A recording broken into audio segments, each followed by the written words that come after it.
So out of all the Marvel superheroes that were gonna get their movies, the one I was probably the most concerned about was Thor.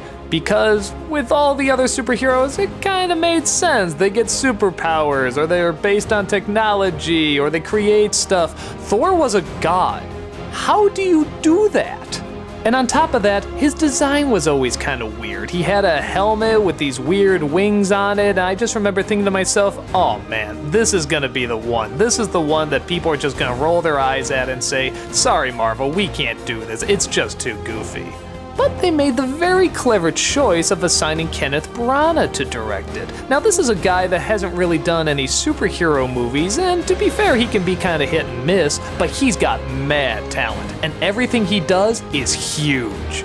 And this movie is no exception. This is a gigantic looking film.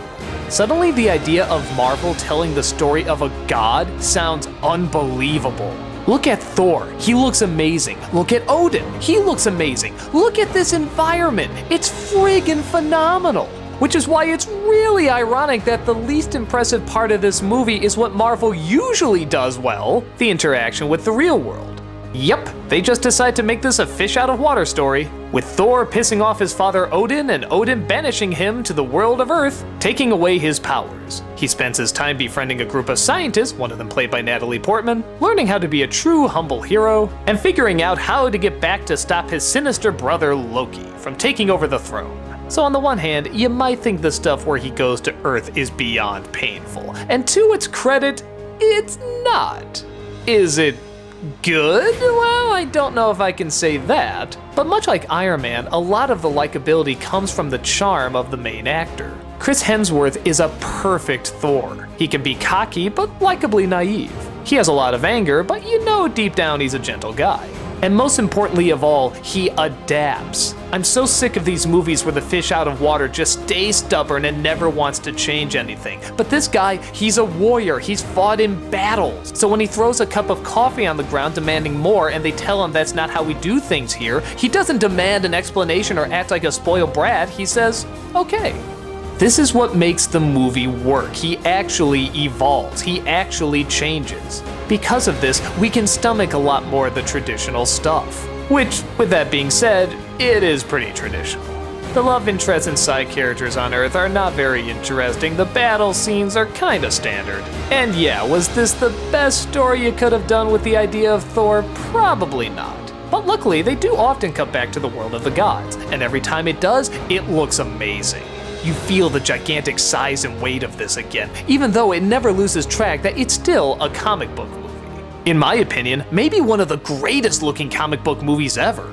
Does the story make a whole lot of sense? Not particularly. Is it especially engaging? No, there's nothing really that new. But the way it's acted and the way it's shown makes it a lot of fun. I wish they didn't have to do this story where he travels to Earth, but it's passable. And anytime it's not on Earth, it's really friggin' cool. We do get a few battles in this realm, and we do feel this frustration between the brothers Loki and Thor. And though, maybe kind of awkwardly and over time, Loki does become a pretty good villain. I guess you could still look at all this and say it's still pretty silly, but it's just so epically silly. I love how seriously everybody is taking this. Look at the expressions on their faces, look at these visuals. This looks like something out of some grand mythology. So I guess the best way I can describe it is, if you want to see Thor being Thor, you'll get it. You just gotta wade through some predictable standard stuff. But as that predictable standard stuff goes, it's not as bad as you would think. Is it needed? Probably not, but again, remembering the time period this came out, it's not like everybody was just ready to accept a Thor movie. This was probably the best compromise you could get at the time. The grand stuff is still grand and it sucks me into its world. Do I wish there was more of it? Hell yeah, but for what I got, I really enjoyed it. Yes, I could have used more action and even more exploration of these worlds, but for what I thought I was gonna get, I was thoroughly impressed. Not the best by any means, but impressive enough for me.